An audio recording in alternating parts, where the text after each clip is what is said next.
Hello everybody, and welcome to the Anxiety Recovery School. I'm Benita, and today I am posting one of my Bond's top tips for helping you manage your anxiety. Now, anxiety is uncomfortable, it's emotional, and to be honest, we all react to it very differently. Some people get heart palpitations, sweats, we avoid stuff, we do things we wouldn't normally do, and that's where our anxiety then starts to spiral out of control.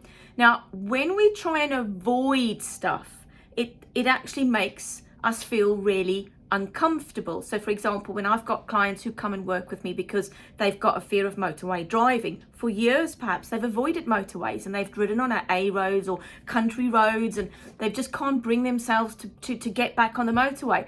But what happens is we then get into what we call the avoidance trap. So we just avoid everything to do with that anxiety, and that makes things so much worse for us.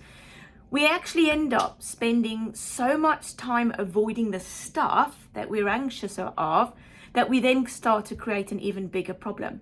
So my top tip for managing your avoidance trap is the following. When you start to notice your anxiety starts, you've got to become really self-aware that this is what's happening. Is first of all, write it down. So get yourself a notebook or a notepad, call it your anxiety book or whatever you want to do, note it down and write it down.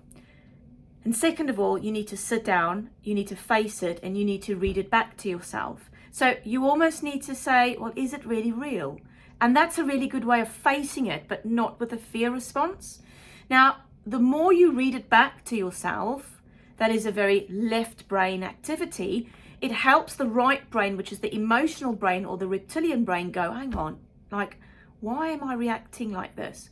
Now, what it actually does is the more you read it back to yourself, the more your body starts to respond and reduces its effect. It reduces its response. So where in the first instance, you might have had a really high cortisol spike or a really high fear response, the more you read it back to yourself, and you might have a list of 4 or 5 or 6 different anxieties that you've noticed are coming about. The more you read it back to yourself, the more your body will respond, and it gets used to it. So actually you start to fool your brain and your body into thinking, well, actually, I'm getting used to that response now. It's not as big as it used to be. What happens is it normalizes the anxiety. So we need to try and fool our body and our brain.